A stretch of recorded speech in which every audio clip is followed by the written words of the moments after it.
film schools have tremendous opportunity for, I mean, our average age is around 27. So we're not talking 18-year-olds here. We're not talking about let's go drink and get wasted.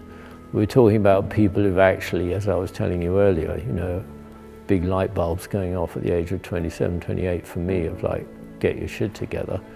Those are the students we want, those are the ones we select. But when you come here, you're in the monastery for 2 years and you need to concentrate. It's hard work and tears flow, you know. People get seriously upset in this place, but for reason, good reason, that they're learning to be serious about filmmaking and get it right, and it's not easy.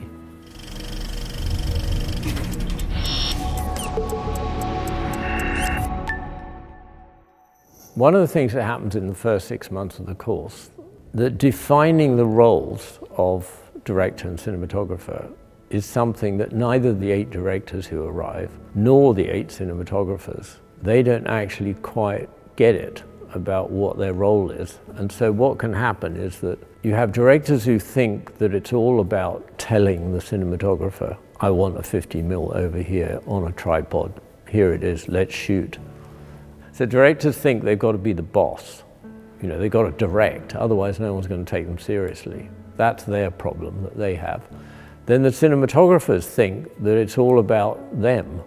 I want to put the camera here and it's a 50mm and then I'm going to put a backlight here. They might not even say that stuff. They'll just go, well, we should do this.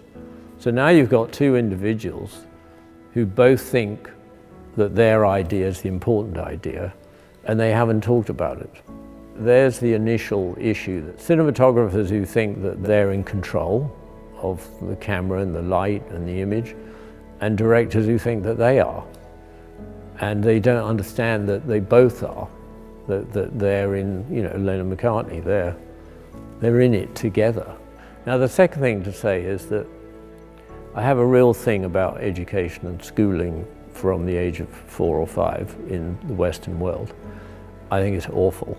And one of the reasons is that we've kind of replaced human beings, teachers, with sort of boxes and computers that constantly assess and give results and give top of the class. And so now, so one of the things I find in the very first few weeks is I say to people, look, you've now entered a place where you will not know in the 2 years that you're here with your colleagues who's best, because we have no marks, because we have no top of the class, because we have no ratings in the 2 years. You're never told you're number 1 in the class.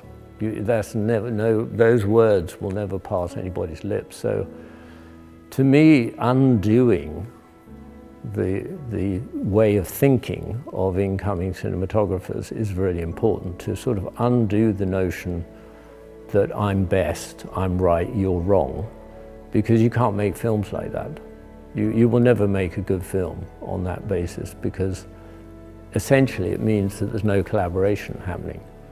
There's no ideas being pitched. So what I'm trying to do with the class is I'm trying to say, at any given moment, your voice, your ideas are valid.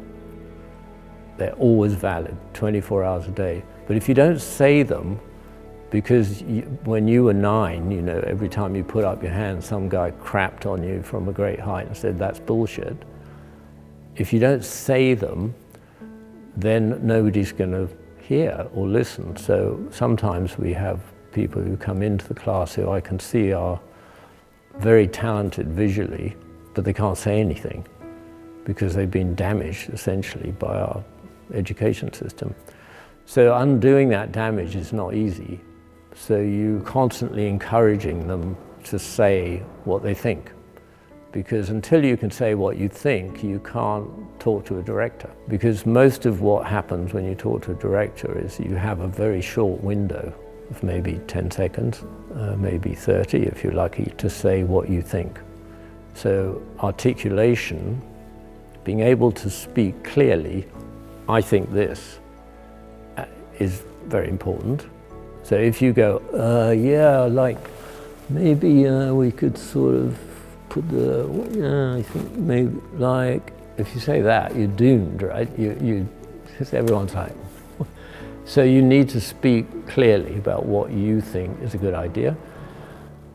Then it's very important that if the director or the producer, it doesn't matter, if someone goes, oh, I don't want to do that you don't go in a huff.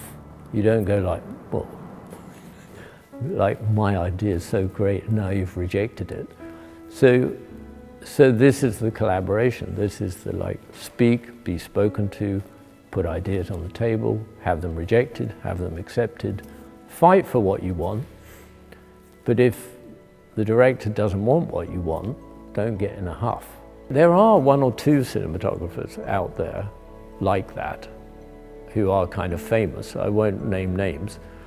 So it's not that you can't be like that, it's just that you'd have to be absolute visual genius to get away with being like that if you want to have a long career in the film industry. Most importantly, you as a student cinematographer have to becoming the best version of yourself. I hate that phrase, but I do admit that actually there's something to it. Producing the, quote, best version of yourself is important because you might be very clever as an image maker, but if you're silent and you can't express it properly, then you need to work on that. Conversely, if you're incredibly talkative and extrovert, which we get that too, and you're forever bombastic, if under that is some really good ideas, you might get away with that. But if you're bombastic because you're an idiot, then you won't. You'll be found out.